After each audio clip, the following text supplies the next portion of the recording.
What is up, Raider Nation? Welcome back to the LV Raider 10 YouTube channel. Week 5 is officially upon us, and the Raiders take on the Denver Broncos in Denver this Sunday. And even within all this turmoil of Davante Adams wanting to be traded and Max Crosby being hurt or injured if he's going to play this week, there is still a game to be played, Raiders versus Broncos. So let's go ahead and see the game preview. Las Vegas Raiders hit the road for Week 5 back to the 500 mark using a recipe made up of good running and tough defense to do it. Their opponent cooked up their second win the same way, Denver Broncos riding in on a 2-game win streak. Broncos move to... Yeah, the Broncos just came out with a tough win against the New York Jets, a 1-point victory. Everyone knows that the Jets are a really good football team. I know that the Broncos offense was not very good. I think Bo Nix ended up with like 60 yards total in this game. It's something to keep an eye on because I think both of these defenses are going to be really good, and it's going to be up to the offenses to really produce this game. It might be a tough fought game just like they did against the Jets. 2-2, the elation for Bo Nix. Let's get ready to rumble. Love Broncos Raiders when they both have something on the line. They were almost mirror images of each other last week. Denver's defense facing a Vegas offense that didn't get a lot from Gardner Minshew in its passing attack, but got 150 plus yards out of its rush attack on 5.2 a carry. Yeah, if we want to win this game, we have to be able to run the ball like we did last week. The Browns are formerly the #1 defense last season, and we got to be able to run the ball if we want to be successful in this game. The Denver Broncos have a good secondary, so we can't rely on completely being pass heavy this game, especially if Davante Adams isn't going to play again amid these trade rumors. So we got to be able to run the ball. Jet sweep to DJ Turner through the left side, breaks the tackle 15, Turner receiving at the 10, the 5, the dive, touchdown!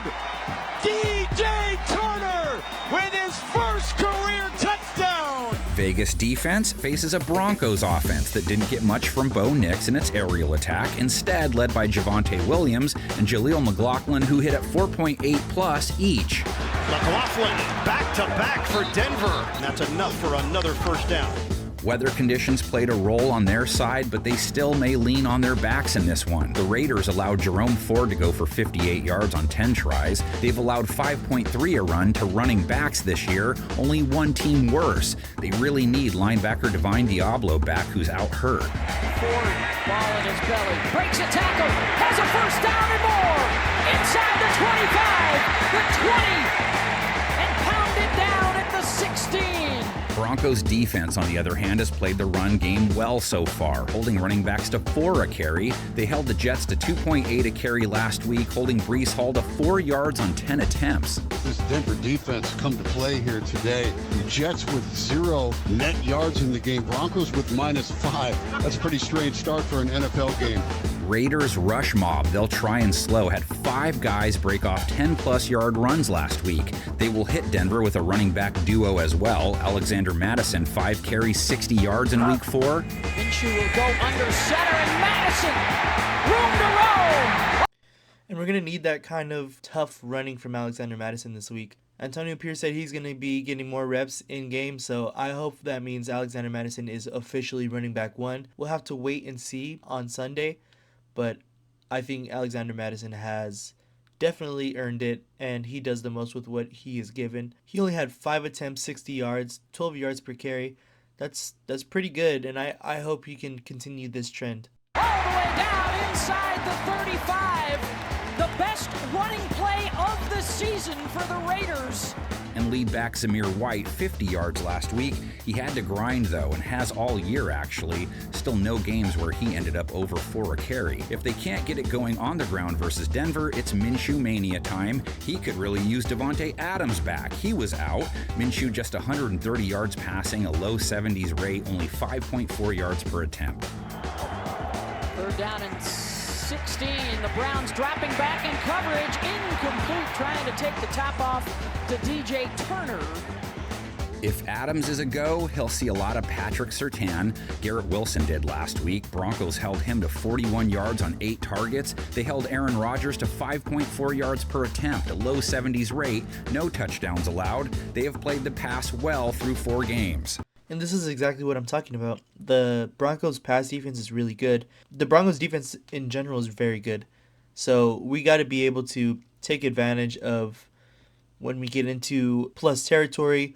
We got to take advantage when we get to the red zone. We got to score touchdowns. Any points are good, and we got to be able to, on the defensive side of the ball, we got to be able to stop the run game of the Broncos. And if we can limit Bo Nix to, again, what the Jets did to 60 yards, I think that is a winning formula for sure. Rodgers backpedaling. Rodgers floats it up. Incomplete. Coverage was very good downfield. Broncos DBs will tangle with Jacoby Myers, Trey Tucker, both with 40-plus yards a week ago. Tight end Brock Bowers, too, but just 19 yards versus Cleveland. Minshew faced pressure almost 40% of the time. That's a high figure. Was sacked twice by Myles Garrett, both given up by left tackle Colton Miller. Minshew's out of the shotgun. Back to throw. Looking left. He's hit from behind, and he's sacked. Broncos believe they could exploit that sector if their pass rush stays awake. Quiet to start the year, but then they seal the deal versus Rodgers 5 times. They hit him a whopping 14 times. Rush coming. Rodgers is shellacked. P.J. That's huge because, our offensive line has not been very good. But last week, I feel like they've done a lot better besides, the 2 sacks given up by Colton Miller on Myles Garrett. But besides that, I think the addition of Jackson Powers-Johnson and just the overall better play of our offensive line has grown each week. We should be able to handle this Broncos defensive front. Lock! That has Denver locked down this win. Raiders defense also comes in off a good bad game, and they did it without Mad Max, too. 3 sacks of Deshaun Watson in their win, hit him 11 times. Watson looking Cooper's way. Pressure coming. He scrambles and is taken down. Charles Snowden, one of the guys replacing Max Crosby today with the huge play for the Vegas defense. Raiders held Watson to 176 yards passing, 5.5 yards per attempt, only 1 touchdown, and they picked him off. Watson all day to look. Intercepted by Trayvon Merrick after it bounced away from Amari Cooper. Vegas DBs held Amari Cooper to 35 yards on 8 targets with a little help from Madagascar Marty. Now they set their sights on Bo Nix and Cortland Sutton. Nix threw a touchdown to him last week. Nix delivers, end zone. Cortland Sutton, touchdown, Broncos. Nix with just 60 yards passing, which is exactly what Sutton ended with. Just 2.4 yards per attempt, that's bad running back yard per carry low, without the risk of interceptions or sacks. But hey, Nix didn't take any of those on his 25 pass attempts, only hit twice, and he wasn't quick passing everything. Nix pump fake. Nix trying to run and does. That's a gain of 7. Nix has been excellent using his legs.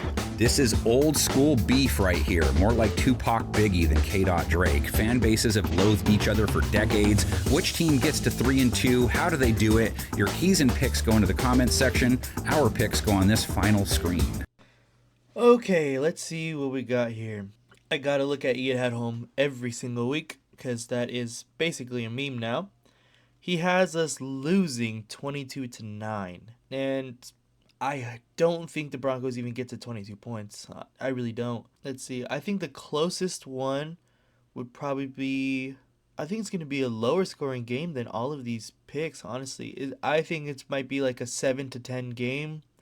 Something like that. Something like this maybe. 17-10 is like the highest, I would say. But yeah, I think it's going to be a low scoring game. A hard, tough, defensive oriented game. Both of these defenses are very good, and both the offenses are rather not very good.